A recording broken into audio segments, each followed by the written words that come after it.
हाय दोस्तों, मेरा नाम किस्लत दत्त है। मैं आज आपके पास एक बहुत अच्छा टॉपिक लेके आया हूँ। बहुत दिन बाद मैंने एक वीडियो बनाने की सोची है। क्या है कि आज के टाइम में सनातन धर्म के बारे में काफ़ी कुछ मिसअंडरस्टैंडिंग है लोगों में, हमारे हिंदू भाइयों में भी और नॉन हिंदू भाइयों में भी।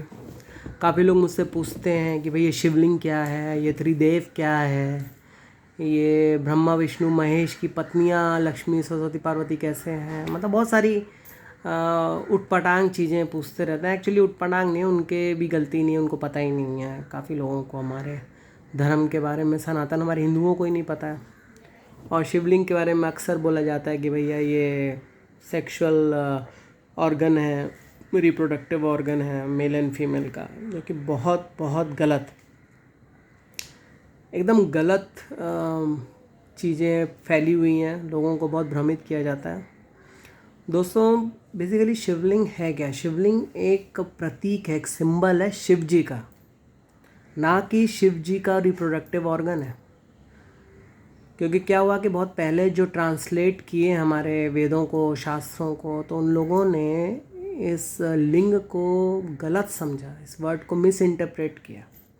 इसे लोगों ने मेल रिप्रोडक्टिव ऑर्गन या फीमेल रिप्रोडक्टिव ऑर्गन के रूप में इसको दर्शाया, जो कि बहुत ही गलत, अनर्गल बात है। संस्कृत में male and female reproductive organ को शीशनम बोलते हैं, शीशनम, ना कि लिंग। लिंग मतलब होता है प्रतीक, किसी भी चीज़ का प्रतीक। फॉर एग्जांपल, अगर कोई वकील है, कोई डॉक्टर है, कोई पुलिस वाला है, तो अब डॉक्टर स्टेथोस्कोप लगा के रखा हुआ है, पुलिस वाला अपनी वर्दी पहना हुआ है और वकील अपना काला कोट पहना हुआ है, तो ये उनका सिंबल है। तो यही चीज़, जैसे पुरुलिंग स्त्रीलिंग दिखा रहता है, वो पुरुलिंग पुरुष का सिंबल है, लिंग मतलब प्रतीक। तो यहीं पे लोग बहुत गलत समझ जाते हैं, मिसअंडरस्टैंडिंग फैल जाती है। शिवलिंग दोस्तों एक बहुत ही कंप्लीट तत्व है। शिव तत्व एक अपने आप में कंप्लीट तत्व है, एक पूरा ब्रह्मांड है इसके अंदर। आप शिव जी का आप शिवलिंग देखेंगे तो वो गोल शेप, अंडाकार शेप में रहता है, गोल नहीं सॉरी, अंडाकार में रहता है। वो लंबा और अंडे जैसे रहता है।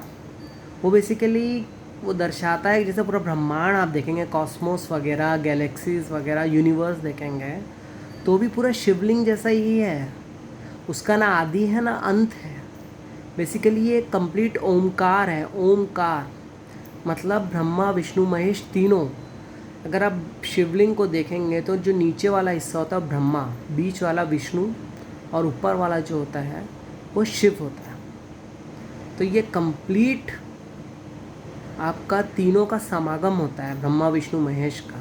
और पूरा संसार, इसमें इतनी ऊर्जा होती है कि आप देखेंगे कि शिवलिंग पे पानी या दूध चढ़ाया जाता है। इसलिए चढ़ाया जाता है कि इतनी ऊर्जा पैदा होती है। अगर उनको शांत ना करें, ठंडा ना करें, तो ये शिवलिंग फट जाता है।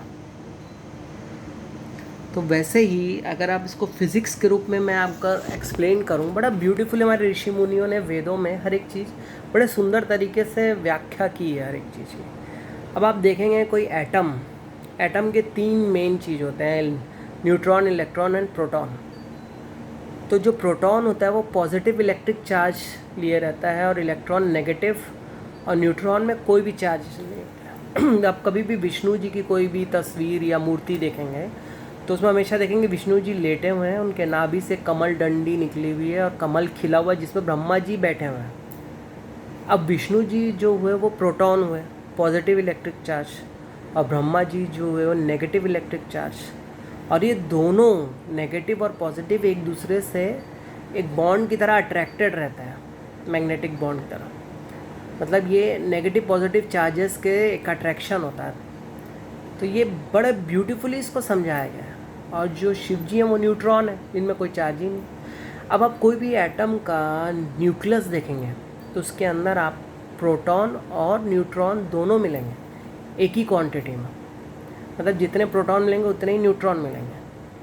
अच्छा, आप अगर इस और पूरे एटम को देखोगे तो चारों तरफ बहुत एनर्जी, ऐसा आपको सर्कल में वो एनर्जी भागते हुए दिखेगी। बेसिकली वो शक्ति है। तो बेसिकली क्या है, शिव जी के चारों तरफ पार्वती जी घूम रही हैं। अगर आप इस न्यूट्रॉन को निकालते हैं तो बहुत बड़ा भीषण ब्लास्ट हो सकता है। इसी तर्ज पे एटॉमिक बम बनते हैं। तो और ये जो भीषण जो डिस्ट्रक्शन होता है, इसको आप समझ लीजिए शिव तांडव या काली का रौद्र रूप आप देखेंगे। मतलब शक्ति क्या होती है, उस चीज़ को डिस्ट्रॉय कर दिए लोग, मतलब वो चीज़ों को अगर वो न्यूट्रॉन को निकाल दें तो इतनी मतलब वो डिस्टर्ब हो जाते हैं। मतलब इतना ब्यूटीफुली इसको समझाया गया। अब आप देखिए कि हमारे 3 जो मेन त्रिदेव हैं, ब्रह्मा विष्णु महेश। अब आप दुनिया में कोई भी चीज़ देखें, लिविंग और non living thing, basically 3 form में बटे रहती है।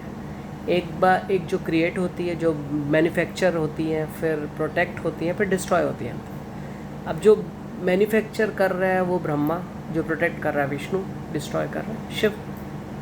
अब भाई ब्रह्मा है ब्रह्मांड किस जो रचयिता ब्रह्मांड बनाया जिन्होंने, अब इन कैसे बना उसका ज्ञान कौन देगा आपको? तो विद्या की देवी देंगे सरस्वती, इसलिए सरस्वती जी ब्रह्मा जी की पूरक है, उनकी वाइफ।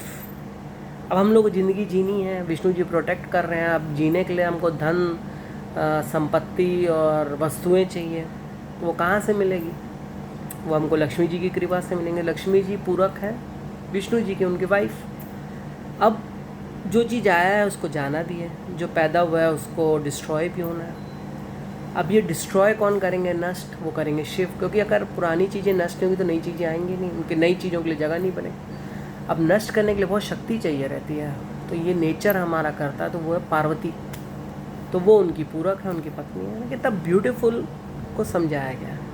मतलब शिव जी को आप कोई कैटेगरी में नहीं रख सकते, पुरुष के या फीमेल के। ये अपने आप में एक शिव है, शिव अलग तत्व है, कंप्लीट। आप देखेंगे कि शिव जी की कभी कभी अर्धनारीश्वर तस्वीर दिखती है, मतलब आदि पार्वती आदि शिव। वो इसलिए कि हर पुरुष और हर स्त्री में मेल और फीमेल हार्मोन्स दोनों रहते हैं। मेल में मेल हार्मोन्स ज़्यादा आता है, फीमेल में फीमेल, पर मेल में भी थोड़े मात्रा में फीमेल हार्मोन्स रहते हैं और फीमेल में भी थोड़े मात्रा में मेल हार्मोन्स। तो ये कितना ब्यूटीफुल सिंबल है, मतलब इसको हर चीज़ को कितना सुंदर तरीके से समझाया गया है। तो ये सारी चीज़ें मैं आपको दोस्तों शेयर करना चाहता था कि एक्चुअली में शिवलिंग क्या है, ये त्रिशक्ति क्या है। तो हमारे जो पुराने ऋषि मुनि थे, इन्होंने बड़ा सुंदर तरीके से बताया था कि जो शिव जो हैं वो सब एटॉमिक पार्ट से भी छोटे हैं, मतलब इतने सूक्ष्म हैं और उनसे बड़ा कोई भी नहीं है। मतलब ब्रह्मांड पूरा उसमें समा जाता है शिव जी में। और शिव जी ने बहुत सुंदर बताया है, आपको मेडिटेशन करना है। अगर उनको आपको प्राप्ति करनी, कोई भी चीज़ दुनिया में अगर आपको प्राप्ति करनी है तो आपको मेडिटेट करना है, उनका ध्यान करना है। हमारे ऋषि मुनि शिवलिंग को रख के ध्यान करते थे, मेडिटेशन करते थे, तो उनका कंसंट्रेशन उस पर रहे। उसकी जो चारों तरफ ऊर्जा है, आप जब उनको शिवलिंग के सामने आप मेडिटेट करेंगे तो आप खो जाते हैं, आप समाहित हो जाते हैं।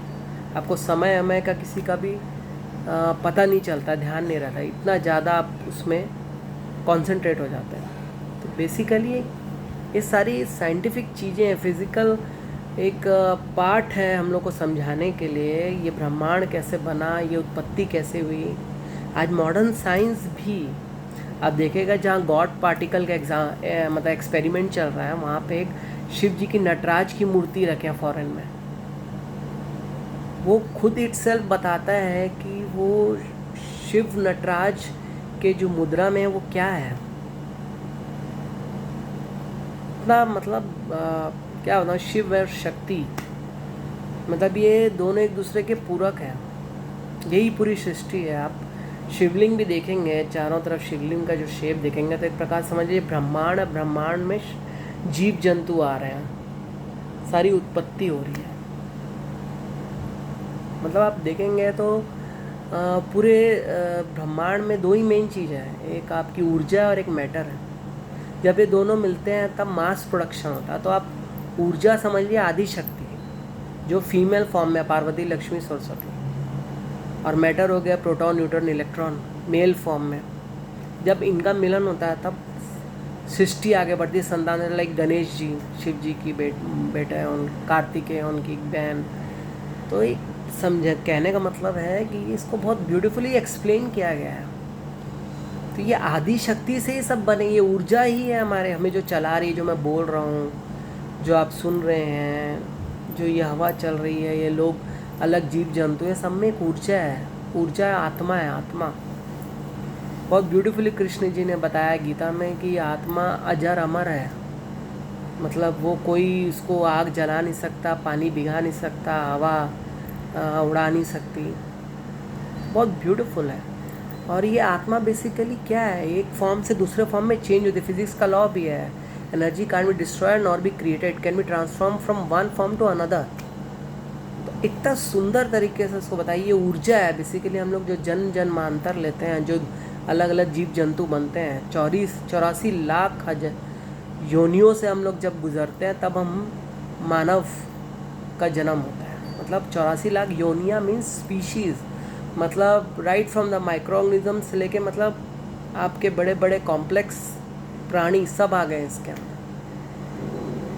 मैं आपको अभी तो खैर इतना ही मैं आपको ज्ञान दे सकता हूँ, जो थोड़ा बहुत मेरे पास है। मैं क्या, मेरी तो कोई ऐसी औकात नहीं आपको ज्ञान देने की, बट जो मुझे पता था मैंने कोशिश की आप लोग को उससे हेल्प मिलेगी।